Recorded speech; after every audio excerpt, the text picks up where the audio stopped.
Assalamualaikum warahmatullahi wabarakatuh. Selamat pagi semuanya. Sebelum belajar, kita berdoa dulu menurut kepercayaan agama kita masing-masing. Semoga diberkahi sampai selesai. Amin. Bismillahirrahmanirrahim.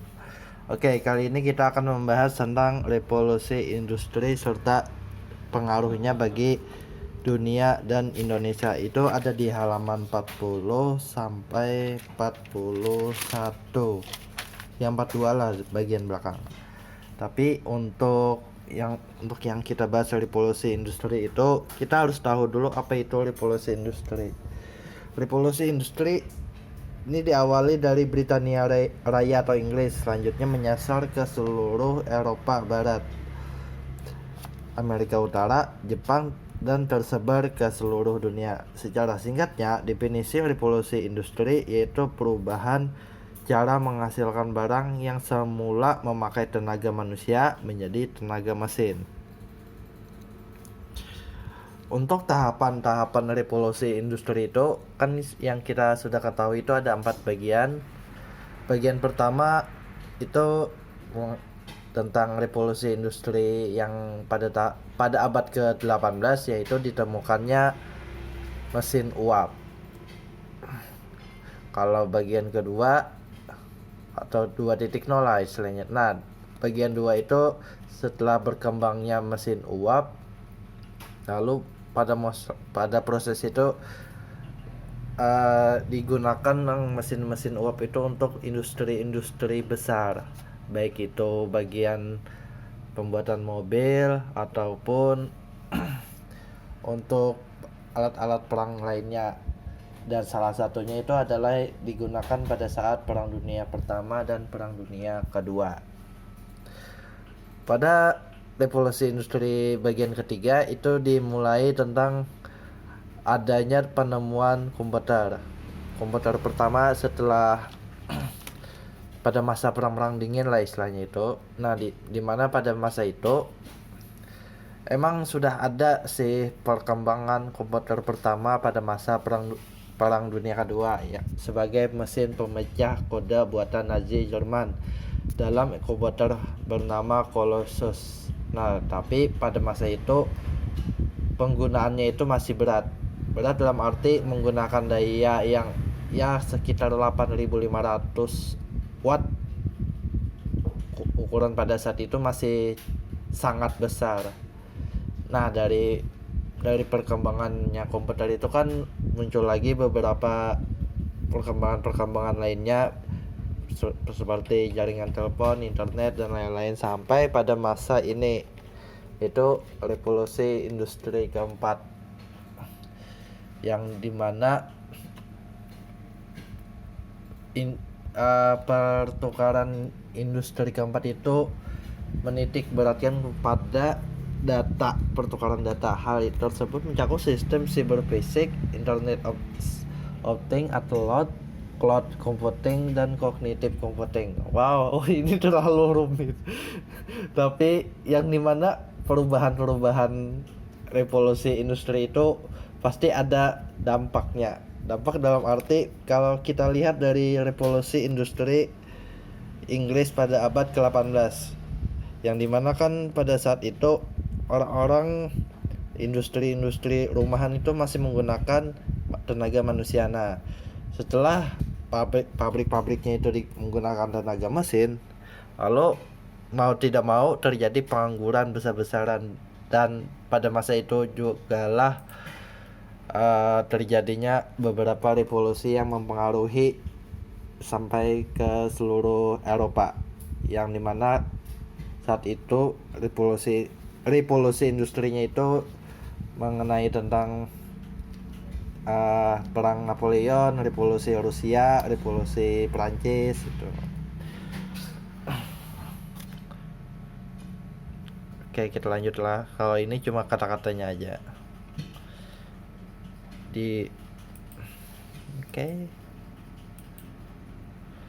Dampak revolusi industri. Yang pertama adalah terjadinya urbanisasi dari desa ke kota. Ya jelas, karena pada masa itu perkembangan yang dulunya industri rumahan yang di pabrik itu nggak lagi memakai tenaga manusia. Nah, setelah menggunakan mesin kan lama kelamaan jadi nganggur. Kalau nganggur kan lebih baik ke diam ke kota itu. Nah, disitulah terjadinya urbanisasi atau perpindahan penduduk. Dan dampaknya itu pun ya kita juga cukup tahu, yang dimana salah satunya itu kotanya itu tidak tambah luas, tetapi penduduknya makin banyak. Nah, cara cara cara menguranginya apa? Ya gampang, genosida. Konspirasi bertahan. Oke, dampak yang kedua adalah terjadinya perubahan sistem sosial di kemasyarakatan. Maksud dari perubahan sistem sosial itu yang dimana yang dulunya pabrik-pabrik yang industri rumahan itu menggunakan ada tingkatannya lah tersendiri.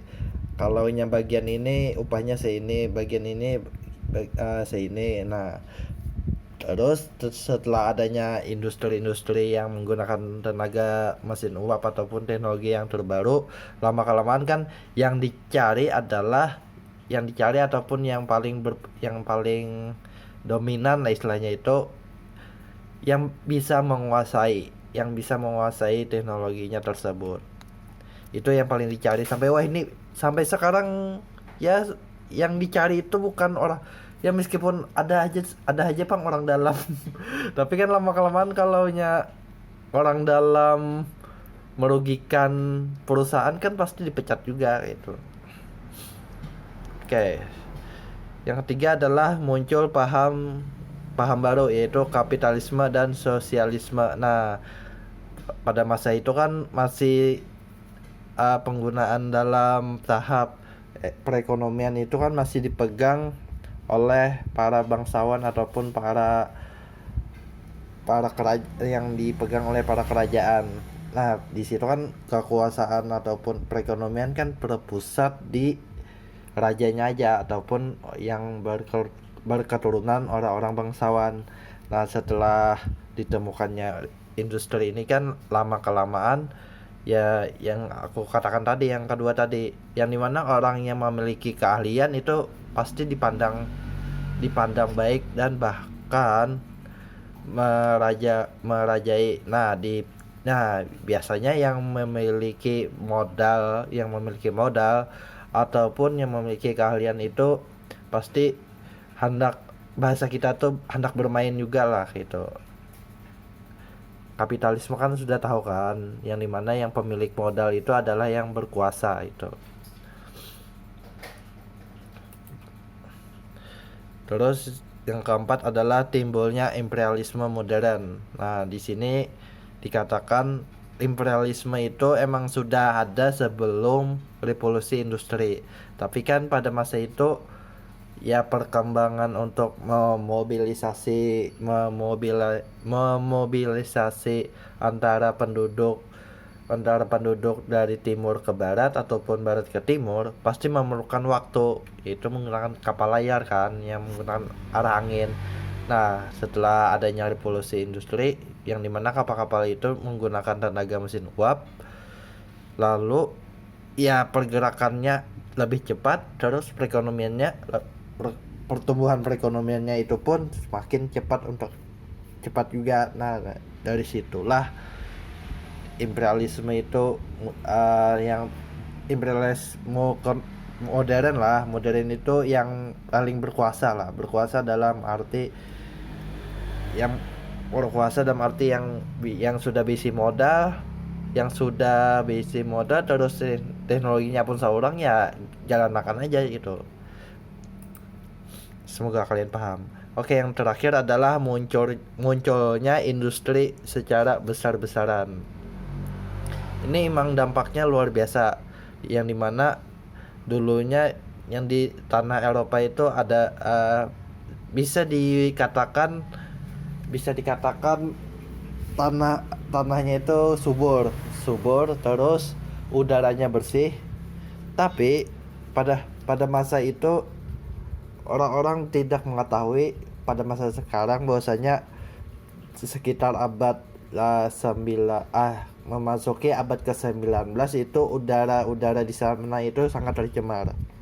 Nah, dari situlah kenapa jadi tercemar itu karena mulai dari bahari industrinya itu industri yang pakai mesin uap itu kan asap tuh. Nah, asap tuh kan berdampak kepada manusianya dan sekitarnya, dan itu bisa berakibat ke penyakit-penyakit lain gitu. Nah, dari situ supaya kalau aku membaca bukunya itu bagaimana caranya untuk mengembalikan lingkungan Eropa itu yang bersih tetapi industri tetap jalan. Nah, dari situlah istilahnya tuh pabrik-pabrik ataupun industri-industri yang sudah besar tuh dipindah ke benua baru di mana ya ada di Afrika, Amerika sama di Asia tuh sampai ini.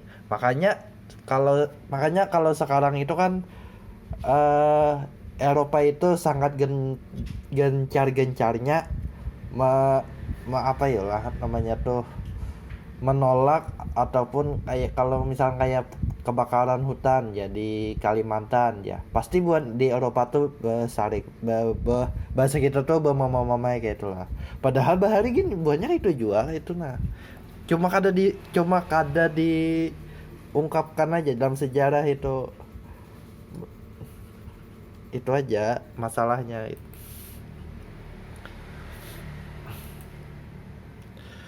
Terus yang ketiga selanjutnya adalah pengaruh pemikiran dan peristiwa penting di Eropa bagi masyarakat Indonesia. Tadi kan tentang revolusi industri, yang dimana dampak revolusi industri itu sangat sangat berdampak ke daerah-daerah jajahan yang ada di berbagai benua termasuk di Indonesia. Pengaruhnya itu mulai dari pemikiran pengaruh pemikiran dan peristiwa penting di Eropa menjalar ke dunia timur termasuk ke Indonesia. Berbagai pemikiran dan peristiwa penting di Eropa tersebut menyebabkan negara-negara dunia timur mengalami perubahan dalam berbagai kehidupan, antara lain politik, ekonomi, sosial, dan budaya. Nah, jadi kalau di Indonesia itu kan kita masih mengenal dalam kita ambil contoh fakta nyatanya sebelum kerajaan Belanda datang ke Nusantara kan masih memegang erat yang namanya sistem kerajaan, yang dimana raja itu sebagai pemimpin negara, pemimpin pemerintahan. Pokoknya apa yang dikatakan raja ataupun sultan harus dijalankan. Nah, beda dengan yang ada di Eropa. Di Eropa itu kan setelah dari revolusi industri itu kan terjadi perubahan-perubahan yang sangat besar di sana. Ya, kalau sekarang itu kekuasaan raja di Eropa pada masa itu tuh kalau perlu dihilangkan ataupun dikurangi. Nah, dari situ banyak yang mengambil opsi adalah dikurangi dalam arti jangan kekuasaan raja itu jangan mutlak lagi, harus ada yang mengawasi raja, ataupun si raja itu cuma sebagai kepala negara aja.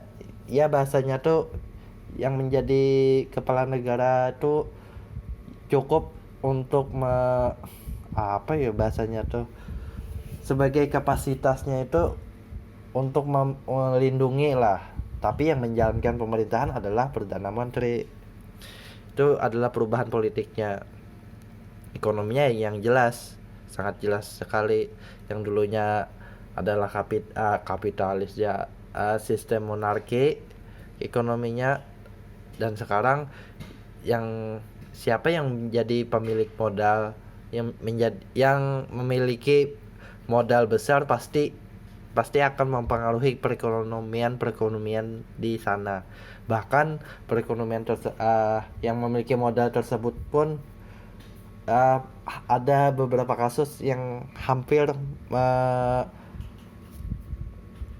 ingin apa namanya tuh lah,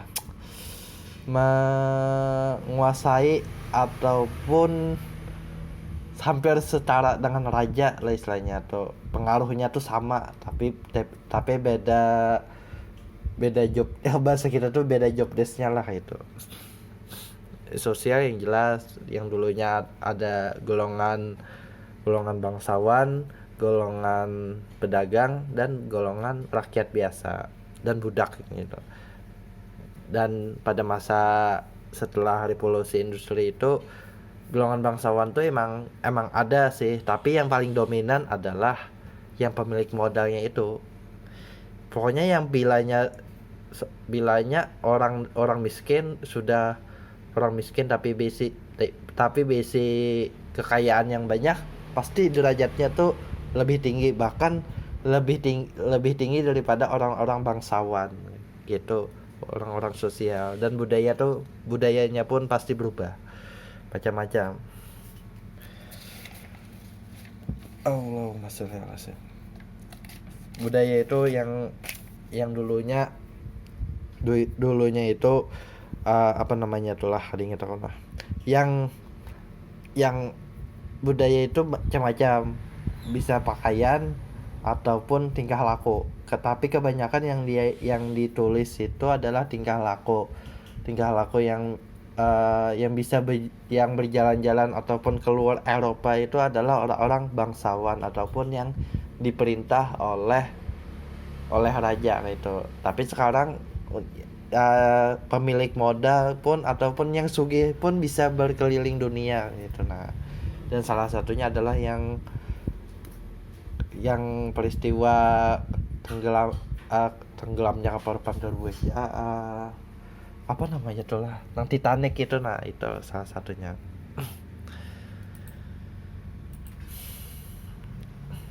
Oke, kita bahas persatu lah. Bidang politik, praktik politik kolonial.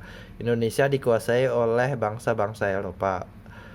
Bangsa-bangsa Eropa menguasai Indonesia yaitu Portugis, Spanyol, Belanda, dan Inggris. Munculnya paham baru, liberalisme, kapitalisme, dan sosialisme. Nah, di sini emang sih antara Portugis, Spanyol, Belanda, dan Inggris tuh ada kepentingannya masing-masing dalam politiknya. Tapi dalam setelah revolusi industri itu masing-masing negara ataupun masing-masing kerajaan yang ada di Eropa itu berdiri sendiri. Ada yang sampai ke mengubah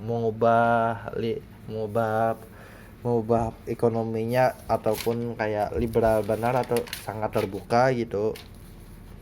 Terus kapitalis yang pemilik modal, dan sosialisme itu jangan sampai pemilik modal itu yang mendominasi. Kalau sosialisme itu bagi rata aja lah bahasanya kayak itu. Kedua, bidang ekonomi. Apa sih? Perkembangan industri gula yang ditandai dengan berdirinya beberapa pabrik gula di Indonesia. Pembangunan jaringan transportasi kereta api di Pulau Jawa dan Sumatera. Tidak hanya di Pulau Jawa dan Sumatera lah, tapi ada di beberapa pulau yang lain. Seperti Pulau Kalimantan tuh ada juga, sama di Sulawesi. Pada masa penjajahan. Dan tujuannya adalah untuk mengangkut hasil perkebunan ataupun hasil tambang biasanya. Pembangunan jaringan transportasi laut yang menghubungkan antar pulau. Terus pendirian bank untuk memberikan modal bagi pengusaha swasta yang akan membuka perkebunan. Oke, mulai dari yang pertama. Di sini akan perkembangan industri gula yang ditandai dengan berdirinya beberapa pabrik gula di Indonesia. Kalau bidang ekonomi itu kan pasti penggunaan tebu itu masih masih bukan produk dari bukan produk lagi, bukan produknya dari Indonesia langsung, tapi yang dibawa langsung oleh Belanda. Dan dilihat bahwasanya di Jawa itu adalah apa namanya itulah tanahnya itu paling subur itu. Nah, dari situlah beberapa produk-produk seperti kopi, coklat, gula dan lain sebagainya itu dicoba ditanam di Indonesia, terutama di Pulau Jawa, dan itu berhasil. Nah, dari situlah digunakan ataupun dibuatlah perkebunan-perkebunan baru melalui dari baik baik dari pihak swasta, pengusaha swasta, ataupun kerjasama untuk meminjam lahan kepada si penguasa di sana. Di sana itu siapa gitu. Terus yang kedua adalah pembangunan jaringan transportasi. Nah, di sini kan dikatakan untuk mengangkut hasil-hasil perkebunan. Nah, di sana tuh kita ambil contoh gula. Gula itu kan penanaman gula itu tidak boleh di antara ada ketinggian derajatnya lah untuk kualitas terbaik gitu. Nah, di mana rata-rata tuh dataran rendah menuju ke dataran tinggi. Nah, di situ untuk mengangkut hasil perkebunan itu kan perlu tenaganya tuh kalau menggunakan manusia kan ya repot dalam arti kalau wason kan pasti memberontak gitu. Terus kayak apa caranya untuk menanggulanginya gitu. Nah, dari situlah dibangun sebuah alat transportasi, yaitu kereta api untuk mengangkut hasil perkebunan. Terus pembangunan jaringan transportasi laut itu bukan membangun jalan lah, tapi setiap kota ataupun setiap kota-kota itu harus dibangun pelabuhan. Kalau di Kalimantan itu pembangunan pelabuhannya itu yang dulunya itu ada di Muara Kuin sama di Pulau Tatas. Pulau Tatas itu di sebelah persis di Higa Siring, Banjarmasin itu kapal-kapal yang besar tuh bahari itu lewat di situ. Tapi kan lama-kelamaan karena adanya pendangkalan tidak bisa lagi lewat, lalu dialihkan ke daerah Trisakti sampai sekarang. Jadi pembangunan jaringan transportasi laut itu adalah koneksi pelabuhannya itu harus terkoneksi dengan baik lah itu. Dengan baik dalam arti pusatnya itu ada di mana-mana, bukan di mana-mana aja gitu, tapi harus terpusat. Misalnya kalaunya untuk industri perkebunannya ada di bagian barat, di Sumatera Utara, di pelabuhannya di sini gitu. Terus kalau di Jawa itu ada di daerah Batavia, Jawa Tengah itu ada di daerah Kediri kan rasanya. Terus di Jawa Timur itu ada di Surabaya. Kalimantan tuh ada beberapa, ada di Balikpapan, ada di Banjarmasin, ada di Pontianak. Kalau di Sulawesi itu ada di mana di apa sih tuh kalau dan lain-lain gitu. Pokoknya koneksinya tuh bagus gitu.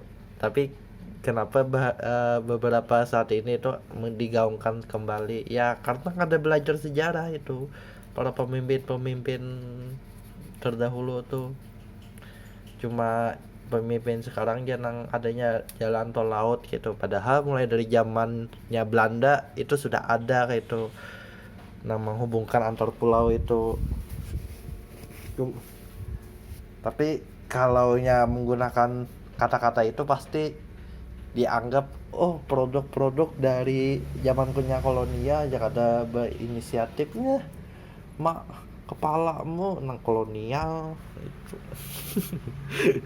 Terus yang terakhir adalah pendirian bank dan memberikan modal bagi pengusaha swasta yang akan membuka perkebunan. Nah, kalau pendirian bank itu kan pasti memerlukan modal yang besar juga kan. Modalnya itu dari mana? Ya pasti dari orang-orang kapitalis yang memiliki modal besar.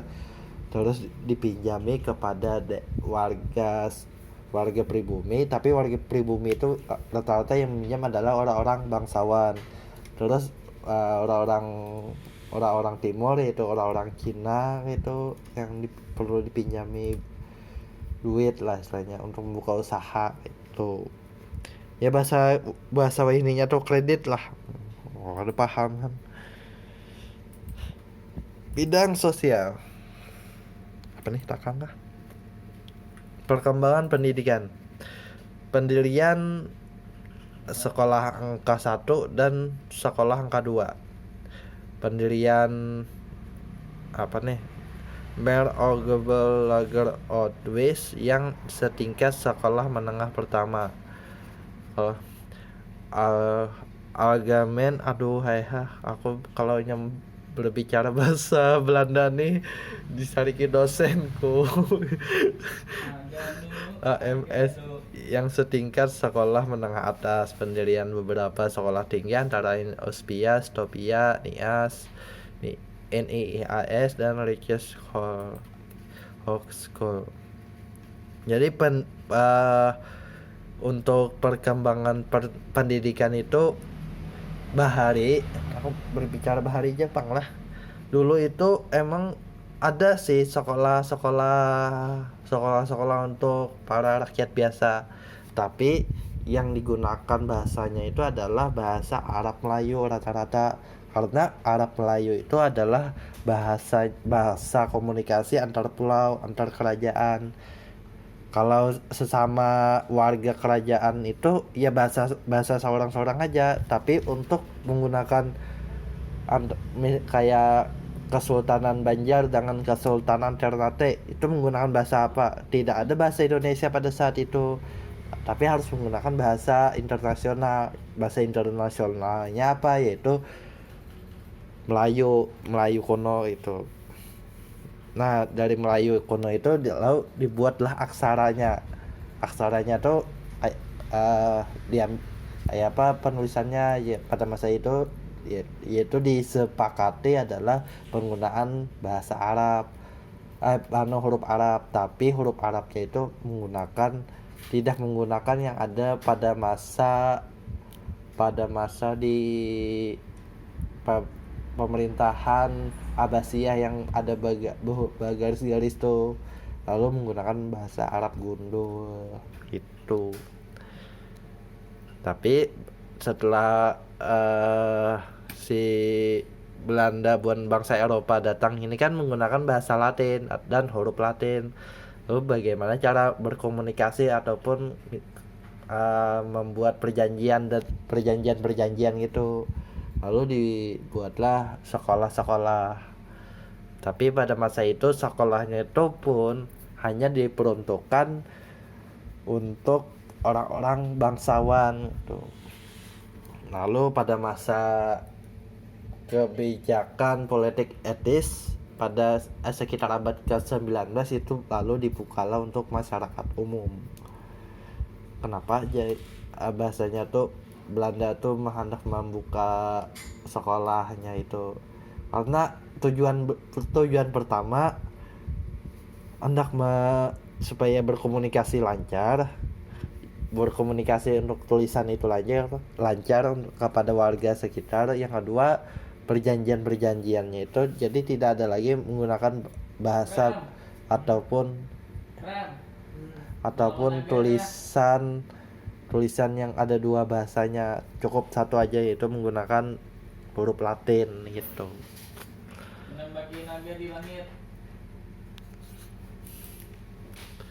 Yang kedua adalah penyebaran agama Nasrani. Penyebaran agama Katolik oleh Ordo Fransiskan dan Dominikan. Penyebaran agama Kristen dengan menggunakan metode sinkretisme di Pulau Jawa oleh J. Ibrahim Tunggul Wulung dan Raden Abbas Surya Pranata.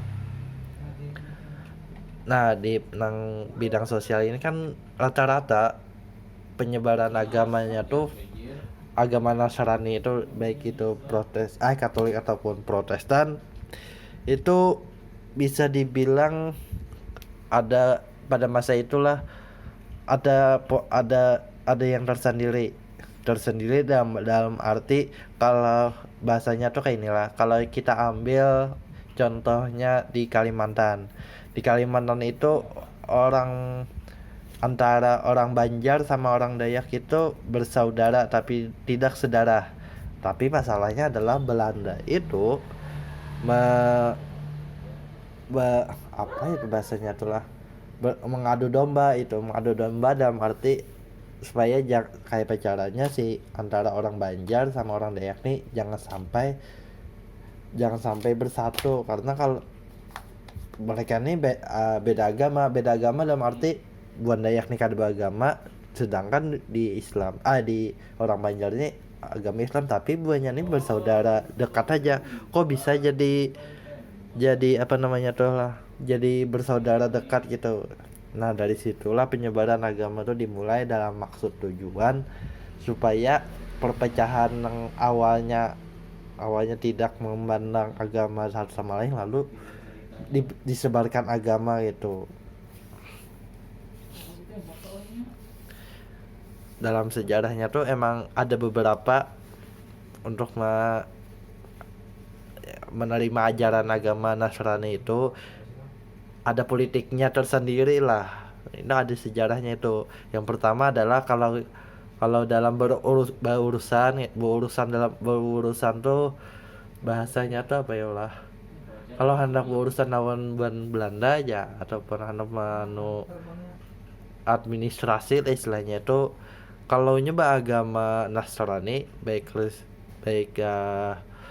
Katolik ataupun Protestan, tapi rata-rata Katolik lah. Nah, di situ akan dimudahkan lah istilahnya tuh, dimudahkan dalam arti dimudahkan untuk berurusan.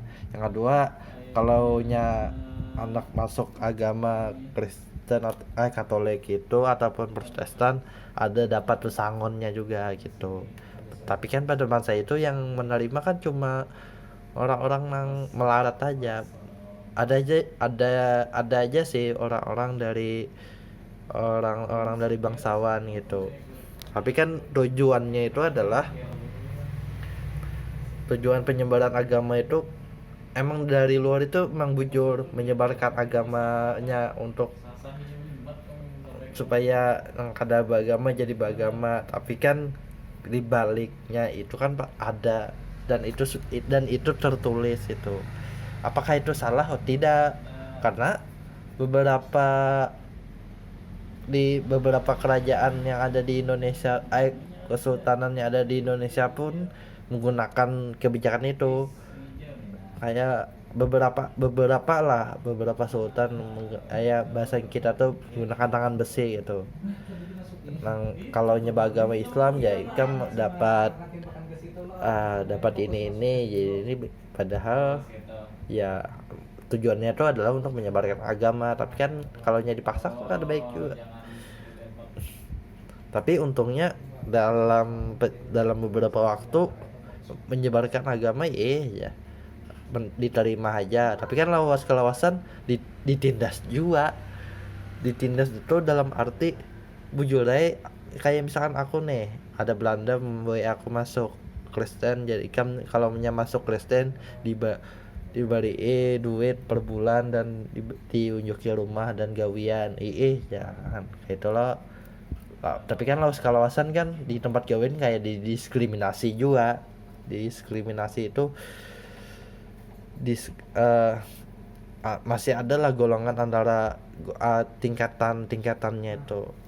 Jadi ada plus minusnya juga kayak itu. Nah, dari situlah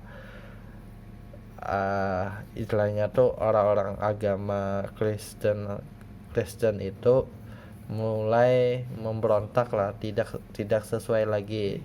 Dan salah satunya itu ada tiga kerajaan di Nusantara itu yang menganut agama Kristen. Tapi yang terkenal itu adalah kerajaan Larantuka kayaklah yang ada di Nusa Tenggara Timur. Timur kan berarti kalinya aku nah. Ya pokoknya di Nusa Tenggara lah. Dan di masa itu jualah 100 tahun lebih kerajaan Kristen itu berdiri dan akhirnya dihancurkan juga oleh Belanda itu. Kalau ada percaya kalian silakan searching googling aja di internet itu kerajaan Larantuka rasanya itu. Oke, bidang budaya. Pengaruh arsitektur dan perubahan gaya hidup.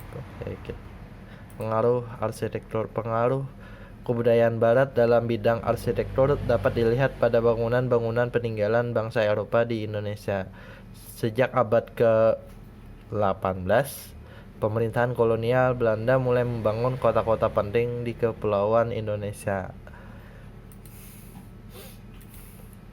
Belanda mulai membangun kota-kota seperti Batavia, Semarang, Surabaya, dan Makassar sebagai miniatur kota-kota yang ada di Belanda. Contohnya adalah permukiman perkotaan yang dibangun pada abad ke-18 yaitu kawasan Kota Tua di Jakarta dan Kota Lama di Semarang. Ini kota Semarang ke Jakarta ini lah. Ada suka sana apa ngaku lah. Tapi kalau di Banjar itu ada arsitektur baratnya tapi apa yolah dihancurkan beberapa jam atau beberapa hari kah untuk supaya kekuasaan yang ada di Belanda tuh jangan sampai direbut oleh Jepang. Terus juga pada masa setelah kemerdekaan itu rumah-rumah yang berbentuk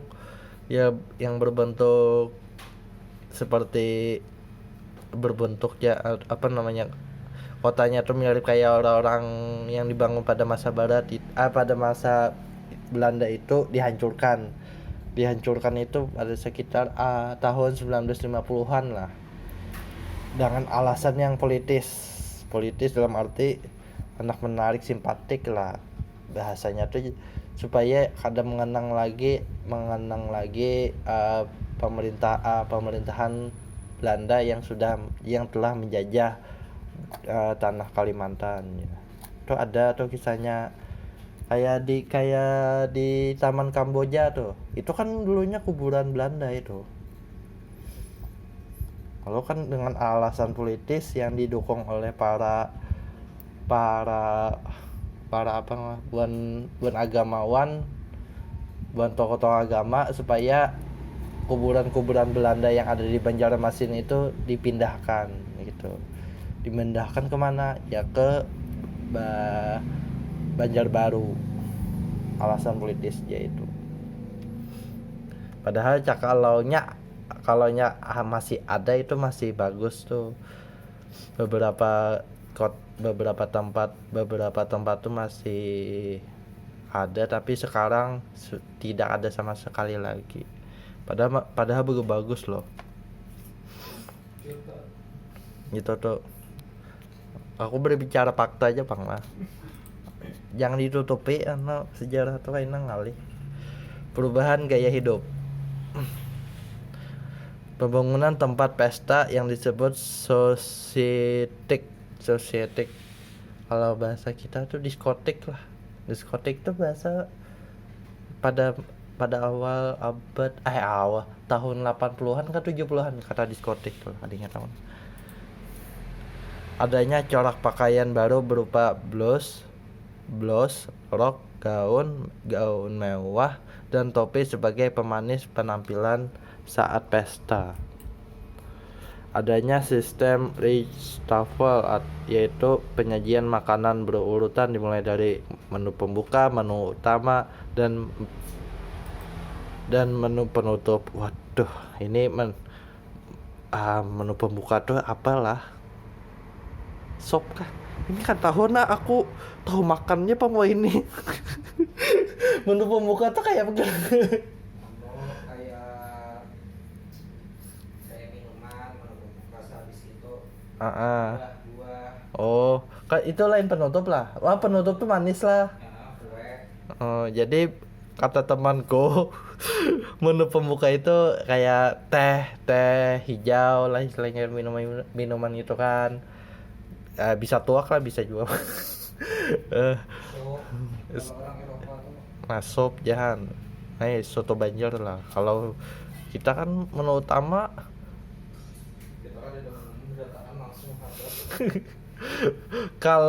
kalaunya sistem reshuffle itu, kalau di Evolusi Sungai itu terpaling. Jadi kan kalaunya menu pembuka itu harusnya adalah minuman ataupun buah-buahan supaya lancar. Tapi beda kalau di daerah Hulu Sungai itu, kayak kalau orang Maulitan tuh. Nah, orang Maulitan tuh pertama itu wadai disurungi. Padahal kan kalaunya di orang-orang barat itu kan wadai jakoi itu kan sebagai makanan penutup. Nah, sedangkan kalaunya di Hulu Sungai itu adalah makanan pembukanya. Salah. Apa sih? Makanan pembuka tuh odading. Dading. Untuk Jujur untuk lawan teh dingin. teh panas pagi. Orang kandangan kan yang orang pahuluan kan nyebutnya teh dingin. Teh dingin kan. Kalau bujur bisa bujur dingin. Terus Di pahuluan teh hangat lo masa bawa teh dingin tuh. oh, Jauh. terus menu utama ya makan berat-berat. Menu penutup itu rata-rata itu adalah buah-buahan.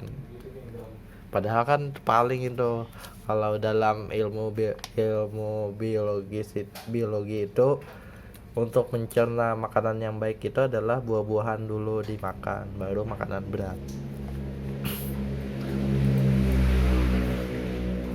Oke, sampai situ aja. Kalau revolusi besar dunia itu bab 3. Oke. Sampai sini saja. Semoga kalian paham. Kalau ada pertanyaan, aku aja gini betakun lah. Kalau ribuan muha betakun terus, aku bilang betakun. Jadi pertanyaan saya ini mohon dijawab di kolom komentar dengan menuliskan nama dan kelas. Kelas sudah tahu lah. Kelas cuma satu kelasnya aku mana. Oke, pertanyaannya adalah, pada masa revolusi industri itu kan ada tahap-tahapannya. Ada tahap 1, tahap 2, tahap 3, tahap 4. Tahap 4 itu kan kalau zaman sekarang ini yang dimana penggunaan data. Revolusi 4 itu apa? Data lo. AI, Intelijensi, artificial intelligence. kecerdasan buatan. Nah, kecerdasan buatan ya. Jerpis.